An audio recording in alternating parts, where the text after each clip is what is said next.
durante muchos años hemos estado en el silencio que yo me tuve que ir a Canarias a vivir porque a mí marcaban mi puerta, me llamaban y me decían: Goraeta, me alegro de lo que le pasó a tu madre. Los años de plomo han dejado en la sociedad española un rastro de sangre y dolor, una huella indeleble de familias rotas para siempre. Pero la frenética actividad de ETA, en la que se suceden bombas y pistolas, asesinatos sin solución de continuidad, ha de convulsionar al corazón mismo del Estado, a un gobierno que escribe entonces las páginas más negras de su historia. El capítulo de la vergüenza se llama GAL. A mí me han querido asesinar en distintas ocasiones, no lo han conseguido. ¿Y qué cree usted? ¿Que yo voy a sufrir porque maten a una etarra? ¿Para qué está el champán? Pues para celebrar cuando pasan esas cosas.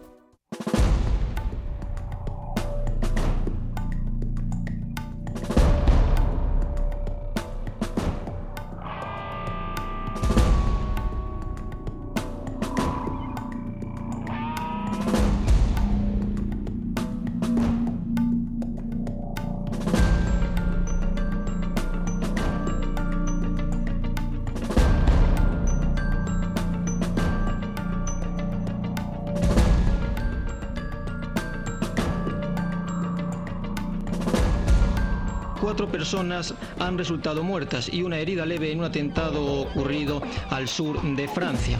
Aunque nadie se ha responsabilizado aún del atentado cometido la noche pasada contra un bar de Bayona frecuentado por vascos españoles y que ha causado 5 heridos, entre los cuales figuran 2 niñas, todo parece indicar que se trata de una nueva acción de los grupos antiterroristas revolucionarios GAL. Los GAL nacen políticamente en el despacho del presidente del gobierno, Felipe González Márquez.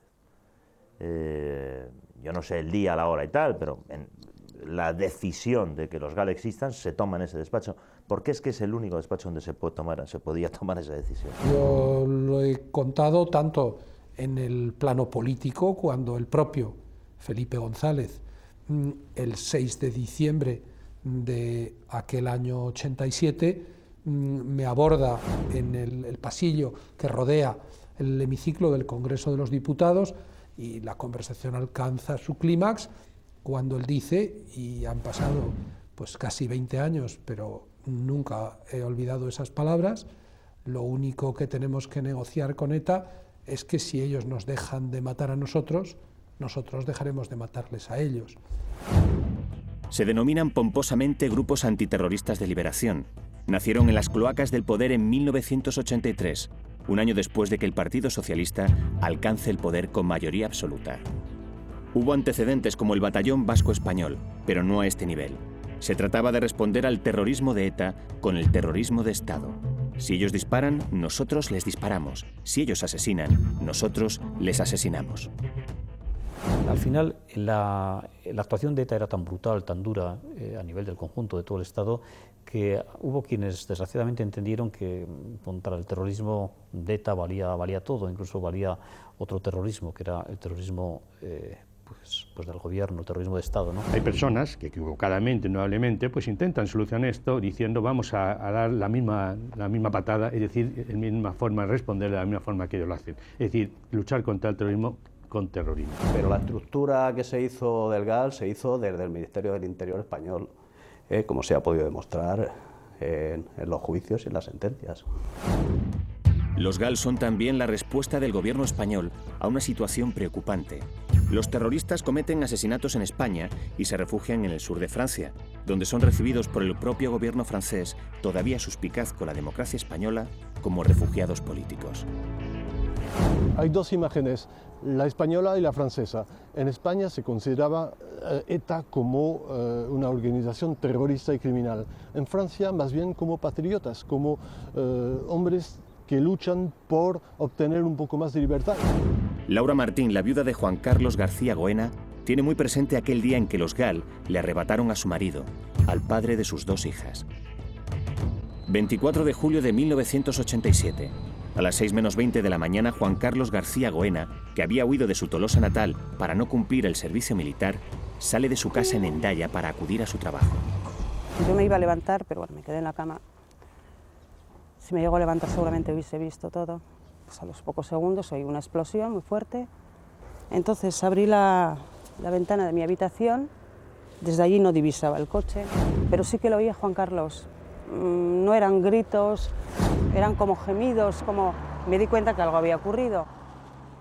Bajé, llegué aproximadamente, yo pienso que hasta aquí, porque yo sí que lo vi tirado y sí que me di cuenta que le faltaba una pierna, pero ya tenía los vecinos detrás mía y me retiraron. Aquel joven tolosano, pacifista convencido, acaba de ser víctima de una bomba colocada por los GAL. En junio del año 87, cuando a través de un amigo mío de Tolosa, en Guipúzcoa, se me pide que hay un chico que vive en Hendaya, que es también de Tolosa, de Guipúzcoa, que quiere regresar también a su país, a Euskadi, y que por lo tanto a ver si puede hacer algún tipo de gestión. Él me comenta que no tiene nada que ver con ETA, es decir, que es más, él muestra un espíritu muy pacifista siempre, en las dos ocasiones en que estoy con él. Simplemente él había huido de su casa por no hacer el servicio militar, y a partir de esa conversación yo comienzo a hacer algunas gestiones para su regreso. Los GAL se habían interpuesto en el deseo de Juan Carlos de regresar a Tolosa. La banda tenía como jefe operativo a un personaje clave en la guerra sucia contra ETA. Es subinspector de policía y se llama José Amedo. No tiene escrúpulos a la hora de apretar el gatillo o de ordenar que otros lo aprieten. Yo no soy técnico en explosivos. Y eso de ir paseándose con una bomba por la calle, de ir a casa de una amiga tuya y meterla debajo de la cama me parece un chiste espantoso. Primero porque el que no es técnico en explosivos, si va con la bomba, me imagino que tendrá mejor sitio donde guardarla, digo yo. Suena cachondeo eso. A pesar de que fue absuelto por falta de pruebas, no eximiéndole de culpabilidad de modo absoluto, sino por falta de posibilidad de probarlo judicialmente, hasta ahora la única versión conocida que ha sido probada documentalmente en un 80% es la versión que dio Inmaculada Gómez, una persona que había tenido una relación afectiva con José Amedo, que hace referencia a que en su propio domicilio, en el domicilio de Inmaculada, Amedo y Domínguez, la noche antes del asesinato de Juan Carlos García Goena, tenían una bomba exactamente igual a la que acabó con la vida de Goena a la mañana siguiente. 19 años después de que Laura Martín perdiera a su esposo Juan Carlos García Goena a manos de los GAL, se produce por primera vez un encuentro entre la víctima y quien los tribunales han señalado como jefe ejecutor de las acciones de aquel grupo terrorista. Le odié muchísimo y además disfrutaba pensando en que un día le llegaría a pegar un tiro. Disfrutaba pensando, imaginándome que lo hacía sufrir, y lo odié muchísimo. ¿Qué opinión tengo hoy en día de él? No siento nada. Simplemente me gustaría entrevistarme con él y que me ayudara a buscar una pista, que me contara lo que ocurrió, que me contara lo que sabe sobre la muerte de mi marido. Buenos días. Hola, buenos días. ¿Qué tal? Decirle claramente que yo no tengo nada que ver en ese asunto. Yo pasé momentos difíciles a cuenta del asunto ese. Fue alguien desmarcado de un entorno determinado, algún mercenario que quiso apuntarse, digamos, ese asunto, ese tema, y luego cobrar un dinero. Eso es lo que yo he oído. De su marido, yo siempre he estado trabajando en el mundo de ETA, ¿no? Yo nunca tuve conocimiento que su marido tuviese alguna conexión con ese mundo. Juan Carlos entró en una empresa donde había trabajado muchos refugiados. Cuando Juan Carlos entró y además pidió expresamente al jefe que no se le pusiera, se trabajaba por grupos, con ningún grupo donde hubiese refugiados. Para que no relacionara, evidentemente. Exactamente. Yo, delante de Laura Martín, la esposa de Juan Carlos García Goena, yo le garantizo que si algún día tengo algún dato, concreto y específico, y esto queda grabado, yo lo contaré. Bueno, José Amedo lleva cerca de 10 años diciendo que va a contar lo que ocurrió y quién organizó el asesinato de Juan Carlos García Goena. Y ya está bien que lo cuente de una vez. Juan Carlos García Goena fue la última víctima, el dramático colofón en la historia de los GAL. Antes, hasta donde se sabe, otras 29 personas cayeron bajo las balas y las bombas de aquella guerra sucia que se había organizado no ya desde las alcantarillas del poder, sino desde los despachos más elevados. Y usted, y cualquiera que ande por la calle, sabe quién era el X de los GAL.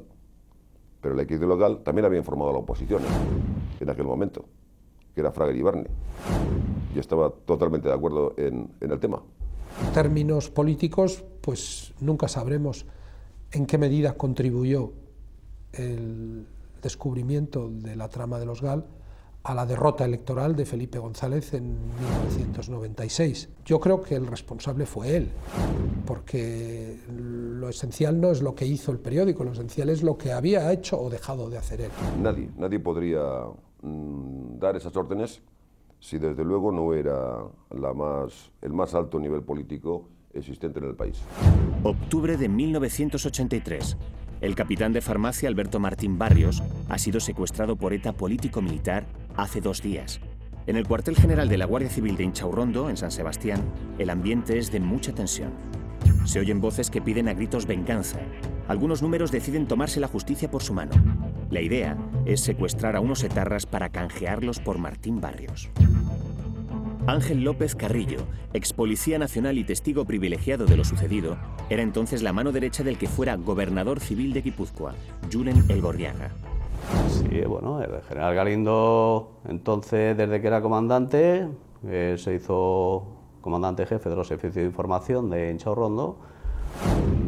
No solamente estaba al tanto, sino que estaba de acuerdo. Estaba de acuerdo y bueno, y él dirigió a una serie de guardias que pues lucharon contra ETA, digamos, fuera del sistema. El día 16 de octubre, José Ignacio Zavala y José Antonio Lassa caminan por la Rue des Tonneliers de Bayona.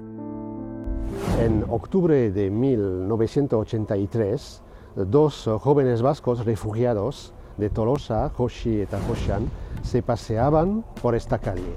Iban a tomar un coche para ir en el pueblecito de Arcánger para hacer la fiesta. Y algunos guardias civiles les han tomado.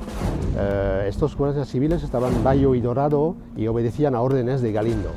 Y han tomado a estos 2 jóvenes y les han llevado al Palacio de la Cumbre para torturarles y matarles.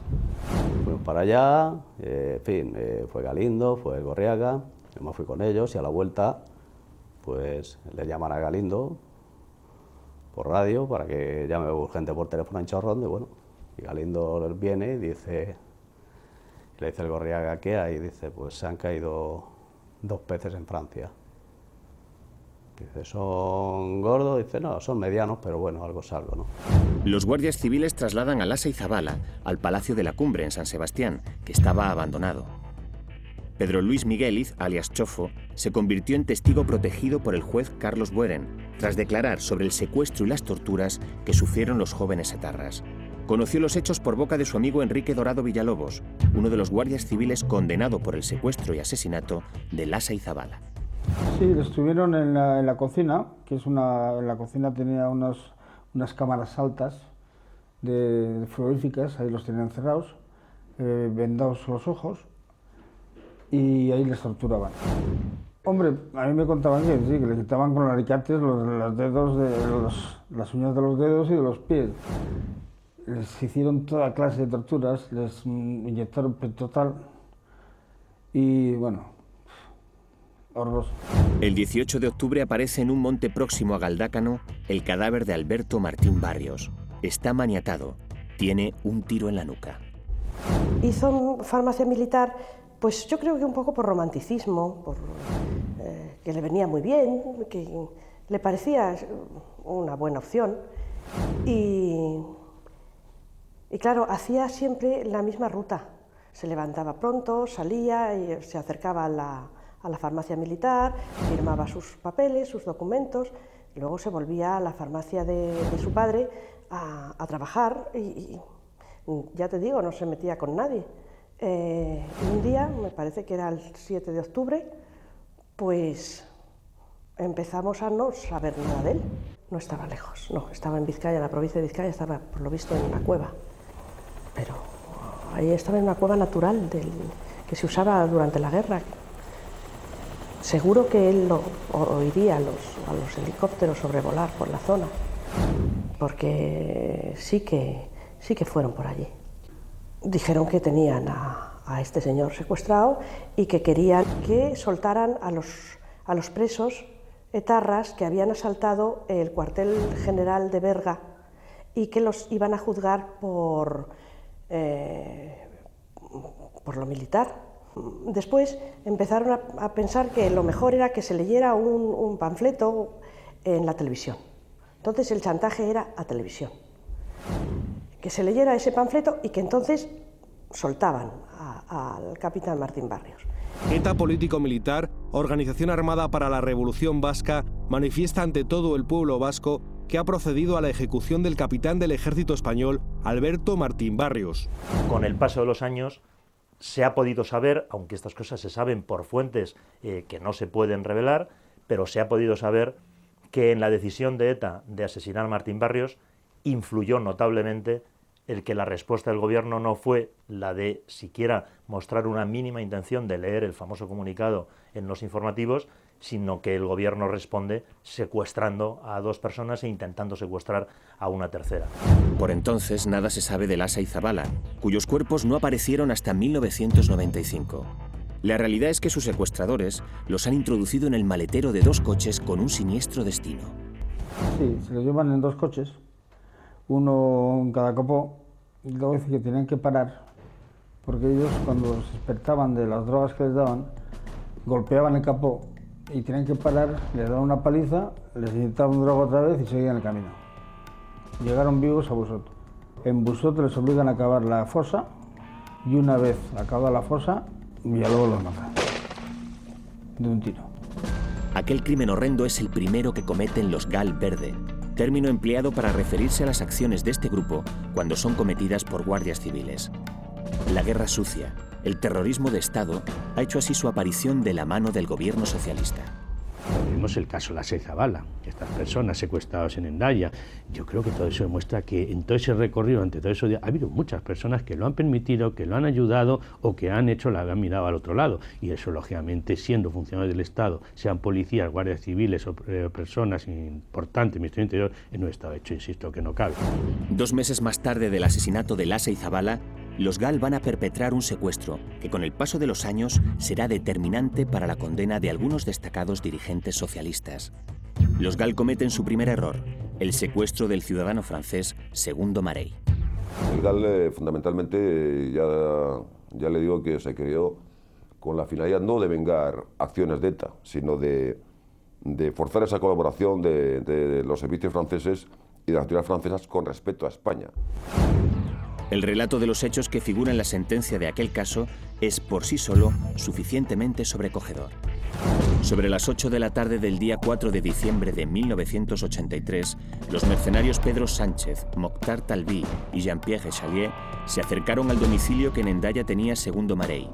Llamó a la puerta uno de ellos, salió la esposa, preguntaron por su marido.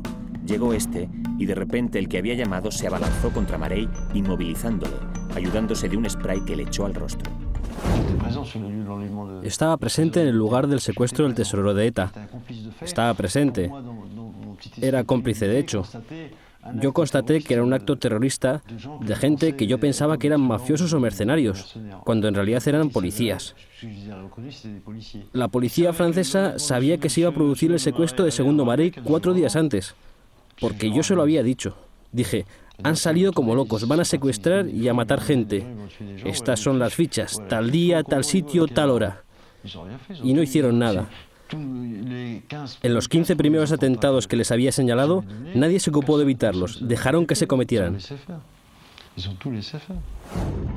Segundo Marey era un pacífico ciudadano francés, cuyo único delito consistía en trabajar en una cooperativa francesa, Socoa, vinculada al entramado financiero de ETA. Los mercenarios contratados por José Amedo se habían equivocado de persona. En realidad, el objetivo del secuestro era un dirigente de ETA llamado Mikel Lujua. Pero, pese a la confusión, los mandos policiales que controlaban la operación desde la Jefatura Superior de Bilbao deciden seguir adelante después de recibir el visto bueno de José Barrionuevo, ministro de Interior. El Segundo Marey, así a priori parece que era un fallo, ¿no?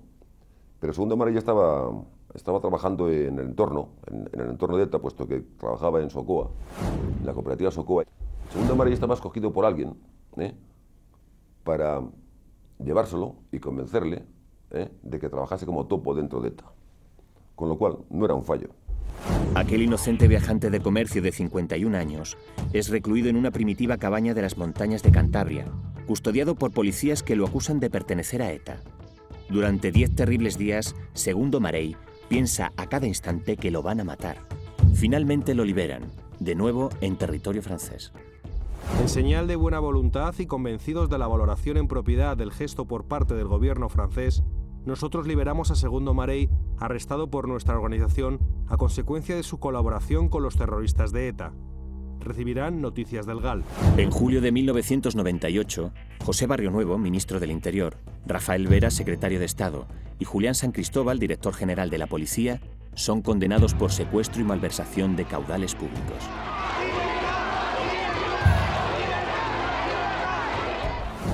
Claro, que esto sería años más tarde de los hechos y después de que una larga y tenaz investigación periodística pusiera al descubierto la trama de los GAL. Sí, yo creo que cometieron un error gravísimo que lo han pagado. Yo creo que desde un punto de vista ético, político, moral, insuficientemente, pero es evidente que actuaron con una impunidad absoluta y yo creo que además esa sensación de impunidad, incluso de los que conformaban la estructura operativa de los GAL, de Amedo y compañía, esa sensación de impunidad les llevó a cometer muchísimos errores que fueron los que permitieron que unos pocos periodistas pudiéramos descubrir la realidad de lo que ocurrió, ¿no? No fue una investigación fácil, no solo por las dificultades inherentes a la misma, sino porque el poder no tenía interés alguno en que se descubriera la verdad. Sí, se siente uno presionado, se siente uno tan presionado que quienes hicimos esta investigación fuimos objeto de una persecución por parte del gobierno del señor González, que llegó hasta el límite de que el CSIC, siendo máximo responsable el señor Manglano, nos estuvo persiguiendo y espiando ilegalmente. Desde el gobierno se hizo una campaña brutal de acoso contra nosotros, de injurias, calumnias, desprestigio profesional, personal. Los GAL actuaban, pero la clase política no cruza en realidad la frontera de la ética y la moral hasta que Enrique Casas, senador y secretario de Organización Socialista, no cae acribillado por las balas de los Comandos Autónomos Anticapitalistas, una facción cercana a ETA. 23 de febrero de 1984. Enrique Casas está inmerso en la campaña electoral para las elecciones al Parlamento Vasco. No para, mítines, reuniones, pero ese día por fin tiene un rato libre, puede comer en su casa. Vino a comer a casa que estaban en plena campaña electoral porque el domingo había elecciones autonómicas. Ese domingo había elecciones. Y esto era viernes, quiero recordar, era viernes. Pues parece ser que llamaron a la puerta, entonces mi hermano le abrió la puerta y en ese momento pues lo mataron, vamos. Así de claro, y no sé cuántos disparos. Me llamó mi mujer, porque mi mujer sí que oyó los disparos y pues mi mujer fue la que casi atendió a mi hermano al principio de todo, ¿no?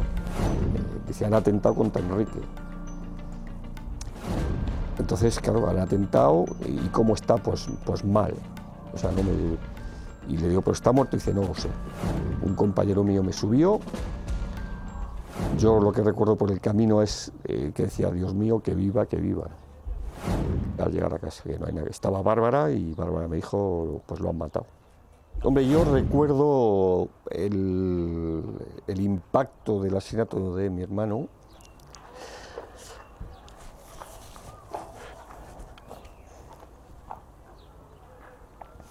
O sea, fue tremendo, ¿no?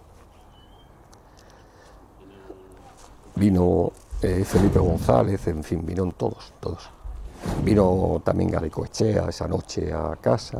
Pues el asesinato por los comandos autónomos anticapitalistas, repito, tuvo una crueldad especial y probablemente sí fue un estímulo especial para también el endurecimiento de la política del gobierno. El asesinato de Enrique Casas conmociona a todos, pero en especial a la clase política. Su funeral se convierte en un homenaje al que nadie quiere faltar.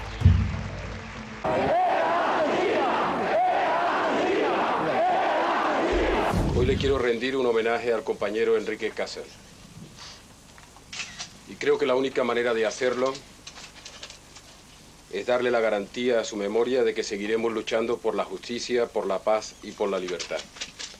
Y que se hará justicia, sin duda alguna.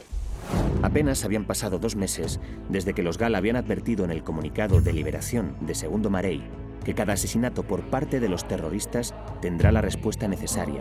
Ni una sola de las víctimas permanecerá sin respuesta. 2 días después del asesinato del senador Casas, los GAL responden. El etarra Eugenio Gutiérrez Salazar, conocido como Tigre, muere acribillado a las puertas de un caserío en la localidad de Mendin, un pueblo del País Vasco francés. Los disparos han sido realizados por un experto francotirador. Hombre, yo fui campeón de España de tiro y récord más nacional de tiro. Si lo dicen por eso, pues no lo sé. Sí, yo sé que se ha comentado. Que esa operación que la llevé a cabo con Philippe Labat o algo por el estilo, ¿no? Pero bueno, ¿yo qué quiere que le diga? Yo no le voy a decir que sí. Desde luego, no lo voy a decir. No lo voy a decir porque no fui yo. También muere el mercenario más reputado de los GAL, Jean-Pierre Chérit, cuando va a colocar una bomba en un coche de un refugiado. Pero el momento supremo de la actuación de los GAL está todavía por llegar. Un asesinato en pleno País Vasco. 20 de noviembre de 1984. A las 6 de la tarde, Santiago Gruart, médico de profesión, fundador del partido ASI, dirigente de Herri Batasuna, está en su consulta de Alameda de Recalde en Bilbao como cada día, cuando hasta ella llegan 2 mercenarios de los GAL, Rafael López Ocaña y Luis Morcillo. Allí mismo, ante la mirada de una enfermera aterrorizada, vaciaron sus cargadores sobre él. Posiblemente quien tomó esa decisión pretendiese dar un toque de atención a los políticos del entorno de ETA, ¿no? Pero para mí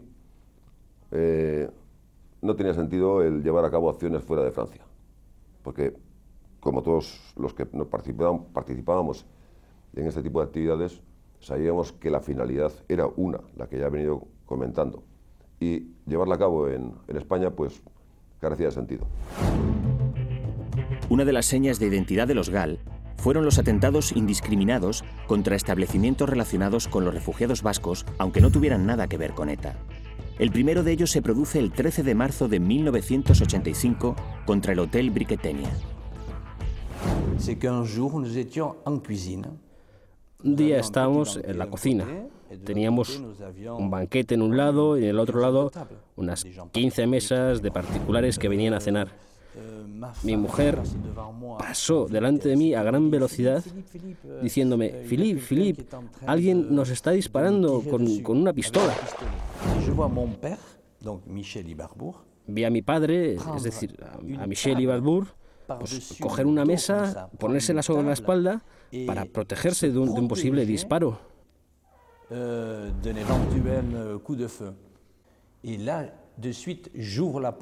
Entonces abrí la puerta para ver lo que ocurría. Y en ese momento hubo una gran explosión.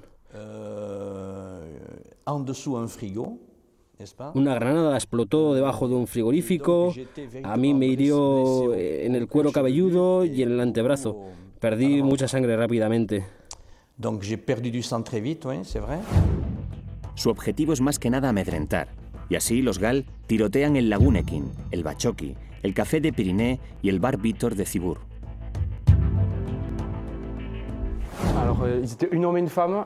Eran un hombre y una mujer. El hombre entró y la mujer se quedó fuera. El hombre disparó contra las 3 personas que había en el bar y la gente escapó. Hay impactos de bala aquí. Se escaparon por la cocina. Salieron por aquí y se escaparon por la callejuela mientras el hombre disparaba. Luego volvió a entrar, vino por aquí. El hombre tenía una escopeta de cañones recortados que dejó aquí y se fue. La mujer lanzó una granada que cayó aquí y que explotó sin causar destrozos y se fueron. En esta escalada de ataques a los bares de refugiados, le llega el turno al Hotel Montbar, el atentado más sangriento de los GAL.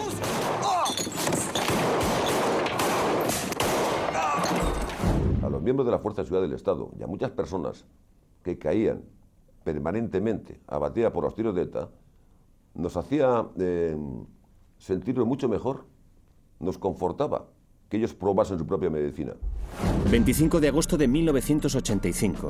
A las 8:30 de la tarde el bar está lleno de parroquianos que presencian un partido de fútbol entre España e Islandia.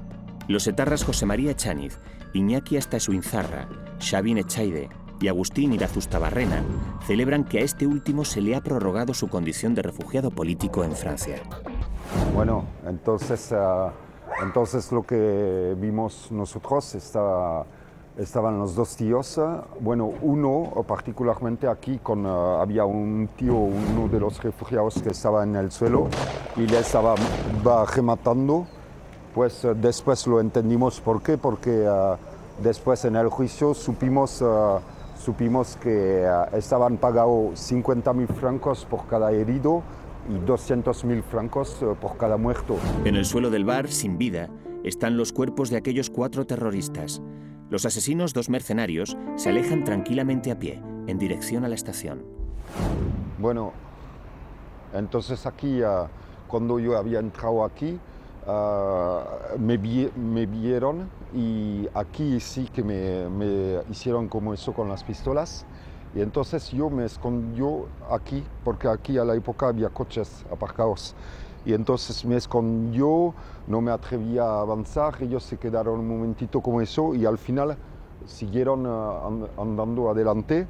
Y justo a este momento tuvimos suerte porque un amigo justo llegó con el coche y empezaba a aparcarse y yo le digo, no te aparques que los dos son del GAL, tenemos que detenerles. Hemos bajado del coche enseguida y les hemos saltado sobre ellos y dándoles patadas y etcétera y les detuvieremos.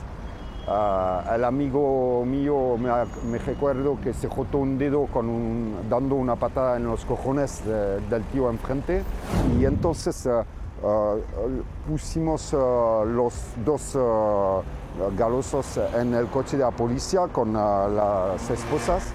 En esa ocasión, los GAL aciertan en su objetivo de golpear a ETA, pero a lo largo de su historia cometieron muchos errores. Cometieron tantos, es decir, Juan Carlos García Goena, un panadero de Po, es decir, cometieron muchos errores. De las 30 víctimas de los GAL, cerca de la mitad no tenían nada que ver con ETA, lo cual no quiere decir que los etarras asesinados por los GAL esos asesinatos estén justificados, para nada. Yo creo que es una perversión moral que desde un gobierno se organice un grupo terrorista, ¿no? Las acciones de los GAL no hubiesen pasado de ser atribuidas a oscuros grupos de mercenarios, no se hubiese conocido que tras ellos se encontraba nada menos que el gobierno socialista, si no llega a ser por el olfato periodístico y la tenacidad en el trabajo de 2 periodistas, Ricardo Arqués y Melchor Miralles. Desde el comienzo de los atentados, a comienzos de los años 80, en los años 83, 84, 85, que son cuando tienen lugar la mayoría de los atentados, de los asesinatos de los GAL, pues nosotros tratamos de reaccionar desde el periódico, al principio sorprendidos, poco a poco con crecientes sospechas de que ahí había algo raro. Es entonces, en el verano, al final del verano de 1987, juraría yo, sí, 1987, cuando descubren el famoso zulo en el sur de Francia, donde encuentran pues ya la peluca, la pistola, el zapato, todos aquellos elementos, la documentación, pues que permiten llegar a la seguridad y permiten probar la implicación de Amedo y Domínguez en todo el montaje de la trama. Eso es el principio de una muy larga investigación.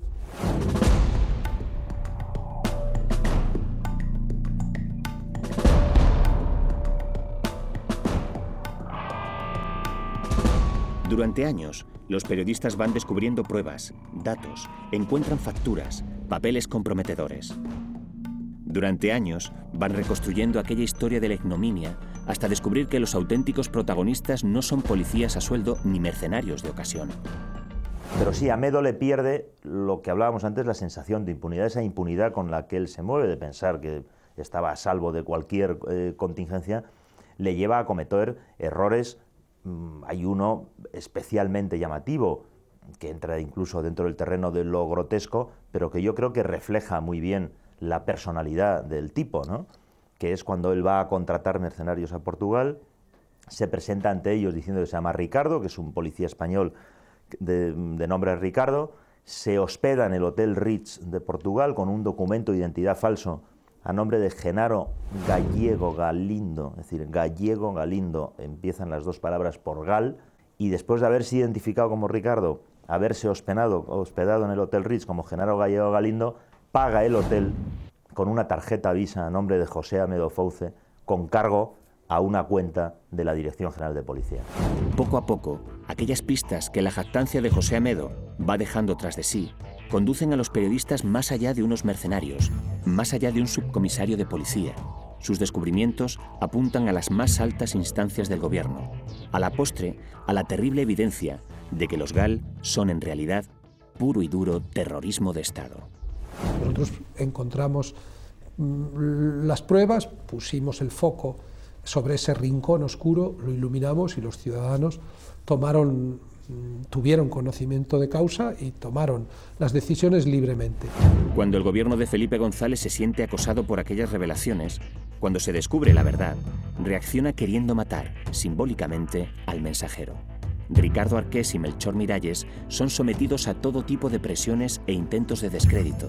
Pedro J. Ramírez, director entonces de Diario 16, responsable último de aquella investigación que habría de resultar emblemática para el periodismo español, ha de sufrir las embestidas del poder. Sí, eso fue un programa en la televisión. Eso España entera la vio en directo. Corcuera no se esperaba probablemente pues, que yo hiciera las referencias que hice a los GAL y él me echó en cara el que nuestro periódico hubiera publicado entrevistas con miembros de Herri Batasuna. Y de verdad que me está usted decepcionando, porque yo esperaba que su llegada al Ministerio significara una corriente de aire fresco, significara de alguna manera una ruptura con las actitudes del pasado, con esas actitudes descritas por el presidente del Gobierno como la política de los desagües. Esas actitudes que tienen mucho que ver con el criterio de que el fin justifica los medios.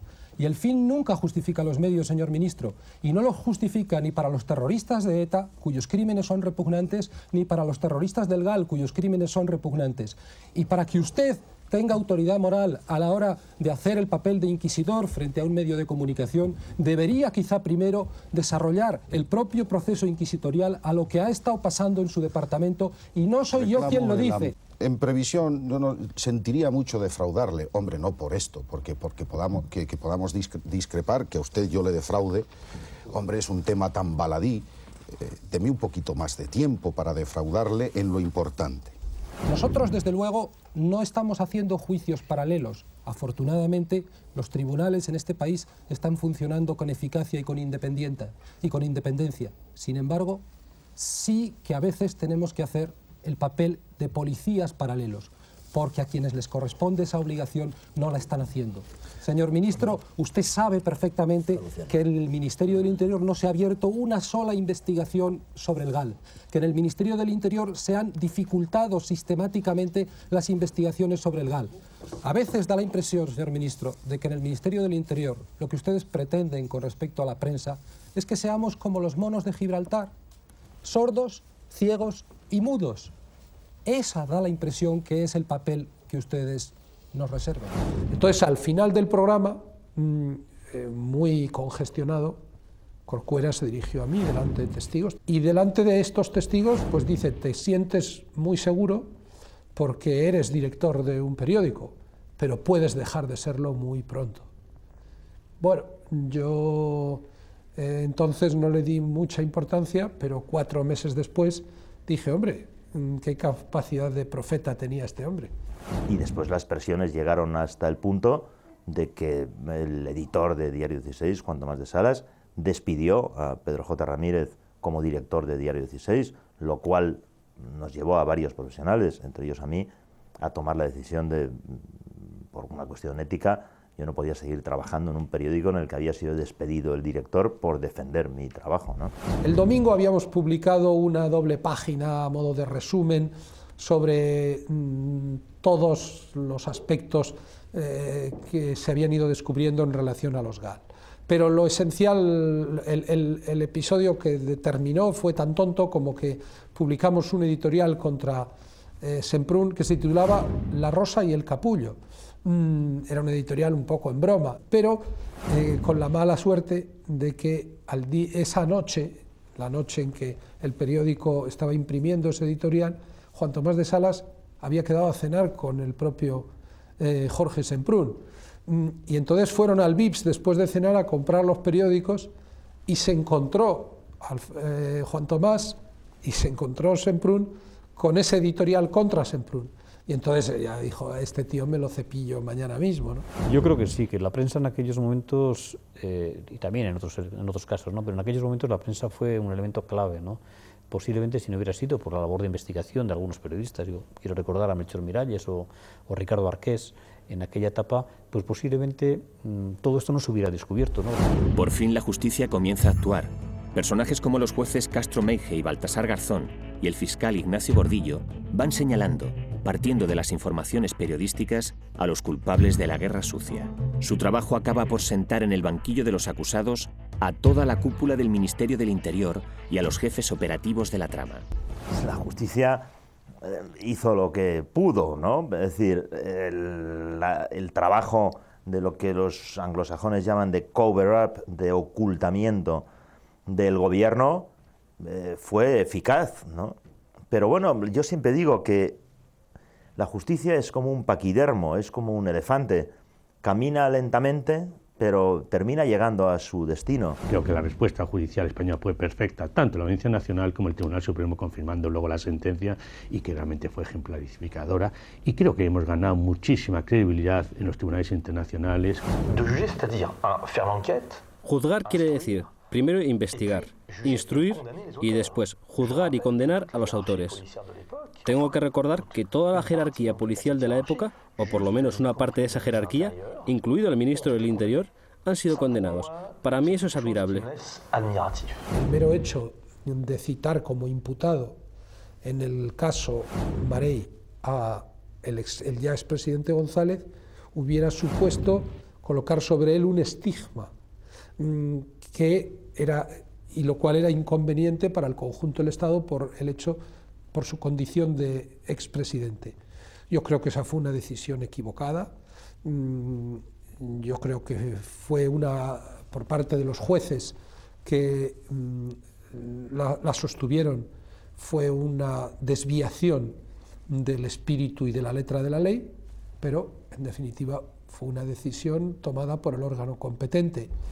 Después de 4 años de actividad, después de haber dejado 30 muertos en el camino, los GAL no consiguieron acabar con ETA. Al contrario, potenciaron su victimismo. Los terroristas de ETA no necesitaban muchas coartadas, muchos aumentos, pero los GAL lo que fueron es muy negativos en la lucha contra ETA.